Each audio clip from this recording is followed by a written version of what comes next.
Coming up on the Rockbridge Report, a house fire Sunday night destroys an off-campus student home. Find out more about how students should practice fire safety. But first, more on why some people's wallets are running on empty at the gas pump. And locals put on their walking shoes for a good cause. All this and more on the Rockbridge Report.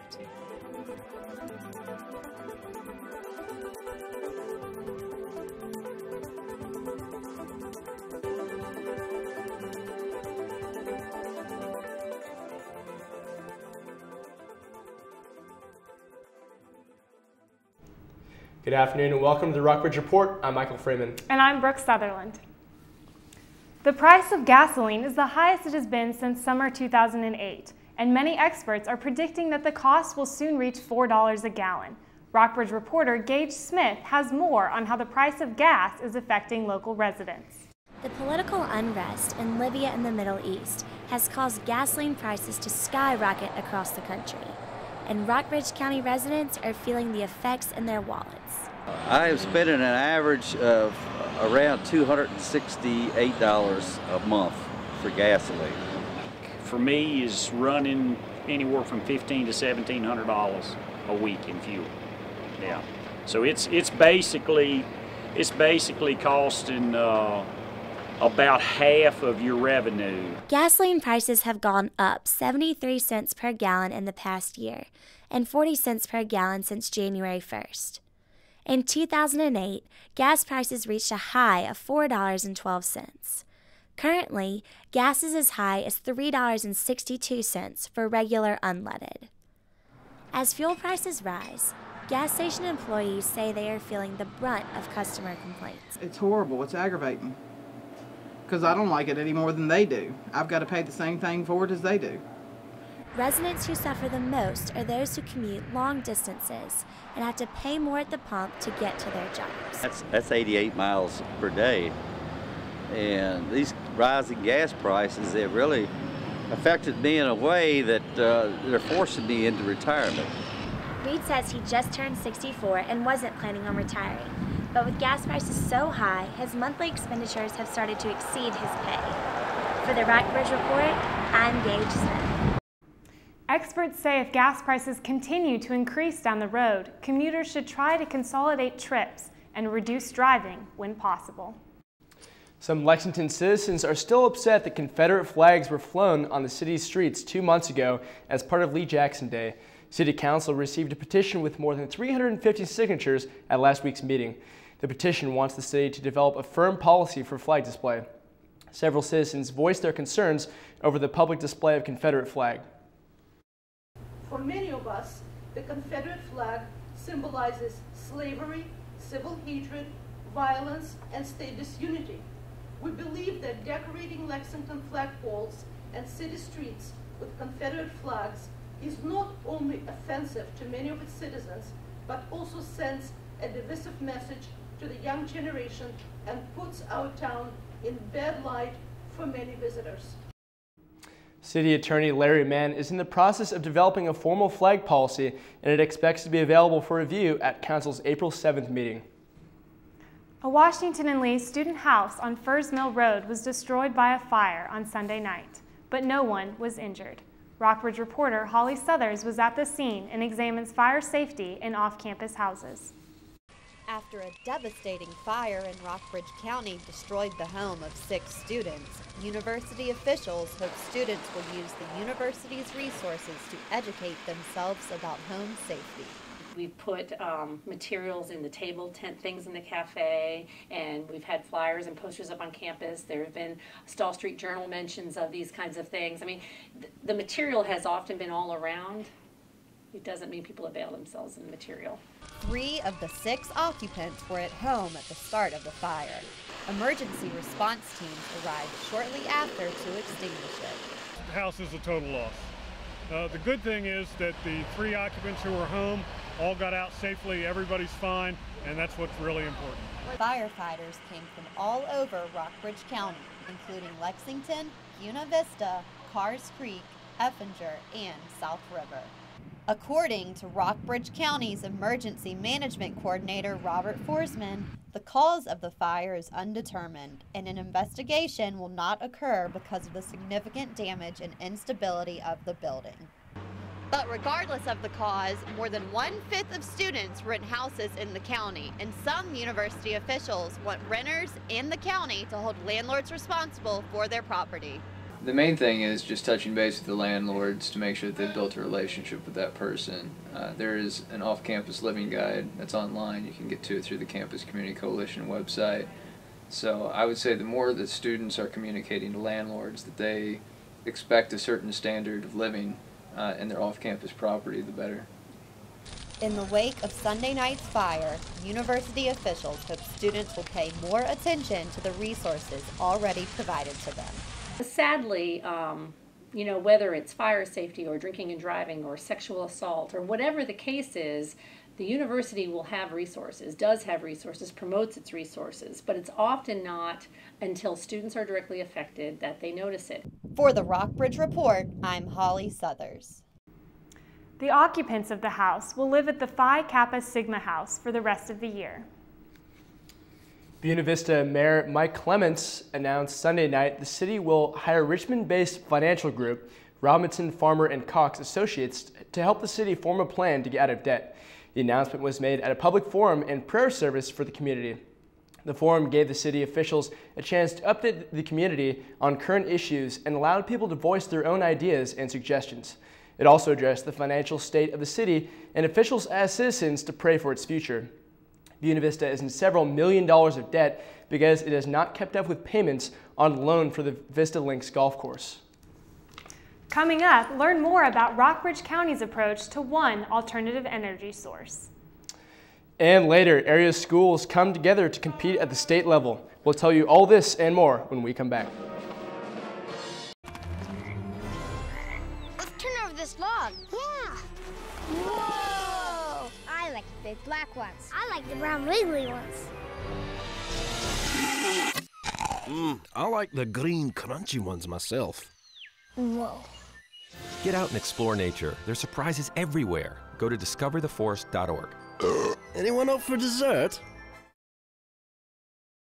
The magical thing about using energy wisely is that anyone can do it. Turn off lights. Use energy-saving light bulbs. And turn off computers and game systems when not in use. Make a change and we can really fly. Grab a grown-up and go online to energy.gov/kids. Did you buy the flashlight and the batteries? Yes. Did you make sure we're not missing anything in the first aid kit? Yep. Did you go through the plan with the kids again? Yes. The more you prepare today, the more you'll be able to reduce the devastating effects of a tornado, an earthquake, a power outage, or any other disaster. Get a kit, make a plan, be informed. Visit ready.gov. Cotton balls. Duct tape. Spoon. Needle. Thread.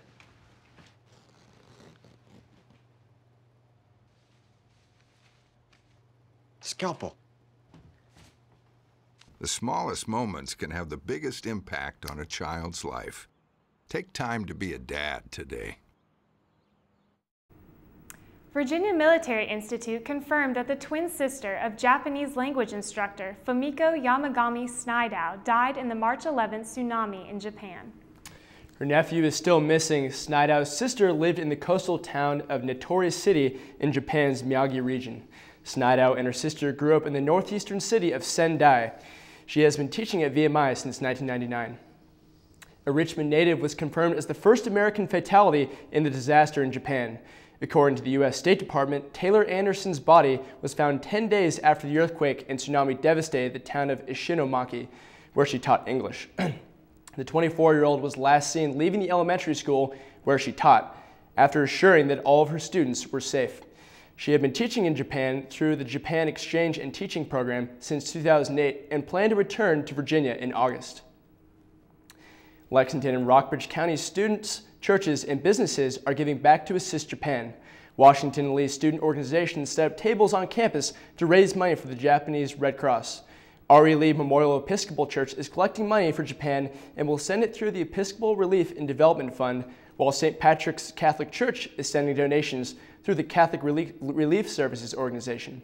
The Kroger in Lexington has also set up donation boxes at all of its registers and will send the proceeds to the American Red Cross.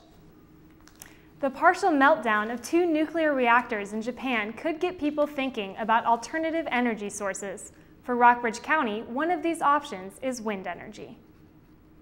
The county is one of the few now coastal areas in Virginia that has sufficient wind strength to support a large wind farm.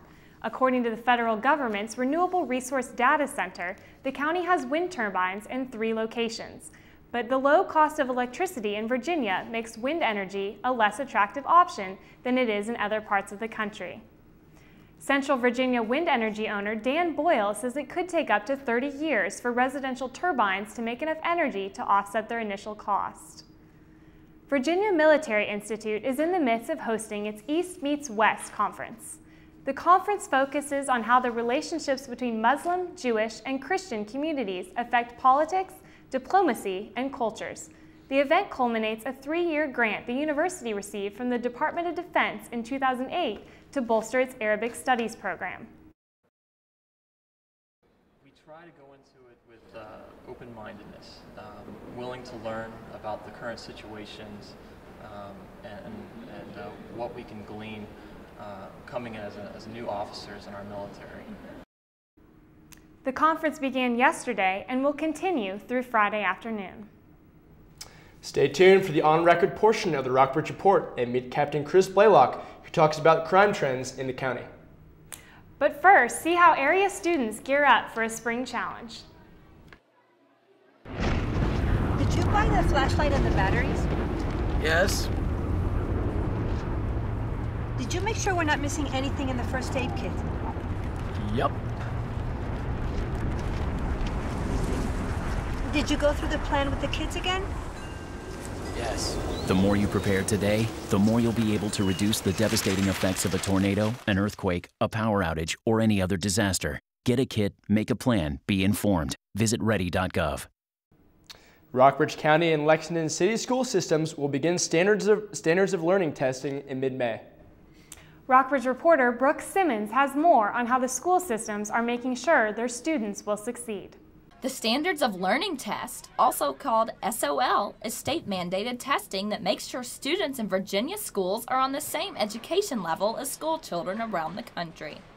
The tests are based on classroom curriculum and are held at the end of each year. The testing really measures the minimum standards for the grade level, and the state does a really good job of making sure the test isn't tricky.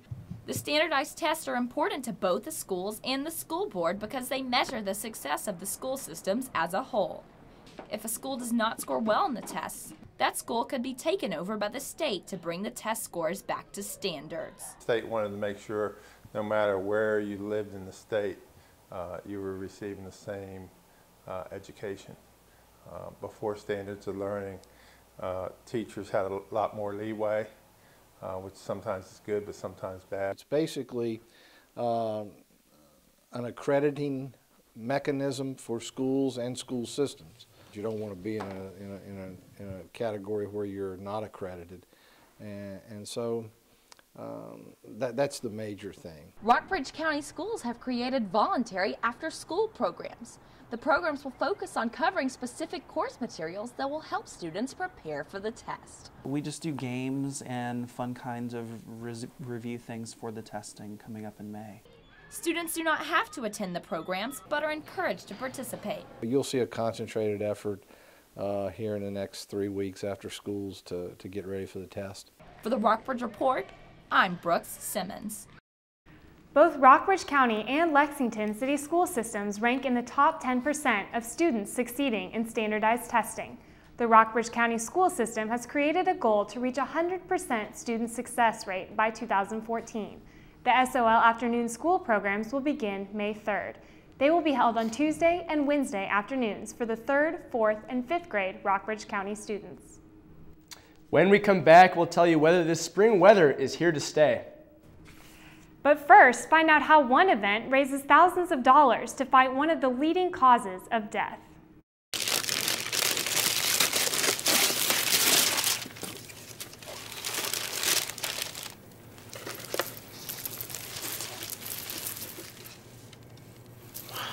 I remember how much you said you liked wine. Oh.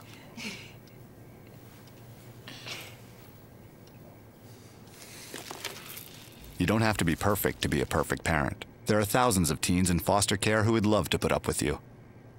Rockbridge County will host its annual Relay for Life event on May 6th and 7th. So far, nearly 400 county residents have signed up to participate. Rockbridge reporter Kirsten Kine has more on how local residents have been raising money to support the fight against cancer. With more than 30 teams currently registered, the Rockbridge County Relay for Life is on its way to reaching its fundraising goal of $115,000. More than $26,000 has been raised since fundraising began in January. When people are affected by cancer, they tend to help and want to get involved in finding a cure. Relay for Life is an international event held by communities and schools each year to raise money to support the American Cancer Society's research. Last year, more than 5,000 events were held internationally to raise more than $388 million. Washington and Lee University is one of 493 college campuses to get involved in the effort. Every dollar that's raised goes towards raising awareness of cancer and preventing the disease. Washington and Lee hosted its Relay for Life event on March 18th and 19th. 312 students raised more than $16,000 to meet their goal for this year. We had more participants than we've ever had in the past 3 Relay for Lives. Some professors at the university volunteered to have their heads shaved if they were able to raise the most money. I've had a couple of friends who've lost their parents to cancer at a fairly young age, so I feel very fortunate it hasn't directly affected my life. Rockbridge County residents have organized fundraisers such as book sales and basket bingos to support their teams and to help Relay for Life reach its goal for this year. For the Rockbridge Report, I'm Kirsten Kine. People are still being encouraged to sign up or join a team. For more information on how to get involved or to create a team, go to www.relayforlife.org/Rockbridge County. This week's warm weather is on the way out. The weekend will bring cooler temperatures with a chance of snow. Tomorrow will be mostly sunny with a high of 56 and a low of 35. Saturday will bring a few rain showers with a high of 51 and a low of 37. Snow showers are possible on Sunday with a high of 46 and a low of 33. Bundle up for the start of the work week. Monday will be mostly cloudy with a high of 48 and a low of 34. And remember your raincoat on Tuesday. Rain showers are expected along with a high of 51 and a low of 35. March Madness isn't just for basketball in Lexington. We'll tell you how area schools are keeping the beat this month when we get back. I understand you need a little help with your mortgage. Want to avoid foreclosure. Candy?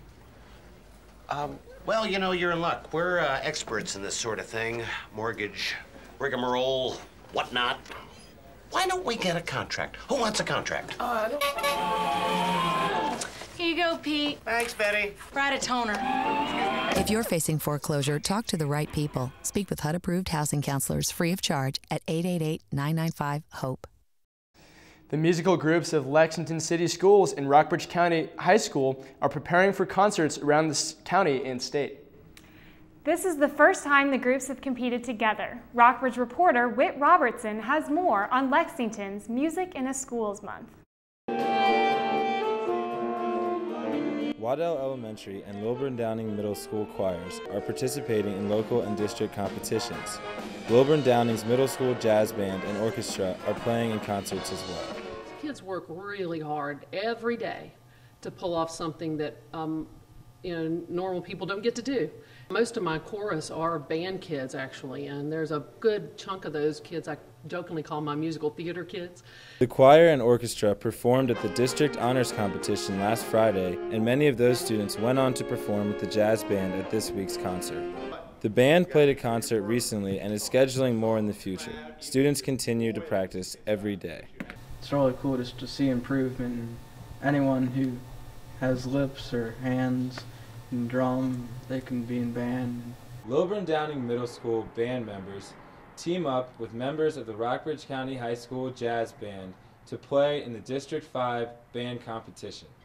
Students say that working together has taught them a lot. The directors are really great and they help you, and there's people out in the community that can help too, so professional trombone or trumpet players. So it's really good everyone kind of links together to form great bands. I think we've been working really hard today, so I think it'll be really good. It's definitely a big cooperative effort with the middle school directors in our area and the high school director. For the Rockbridge Report, I'm Whit Robertson. The next concert is Saturday, May 12th at Lilburn Downing Middle School. The students will continue to perform during the spring. Well, that's all we have for you today. I'm Michael Freeman. And I'm Brooke Sutherland. Be sure to stay tuned after the broadcast for our in-studio interviews with Philip Thorpe, the new director of United Way, and Captain Chris Blaylock of the Rockbridge County Sheriff's Office. And don't forget to check us out online at rockbridgereport.wlu.edu. Good night.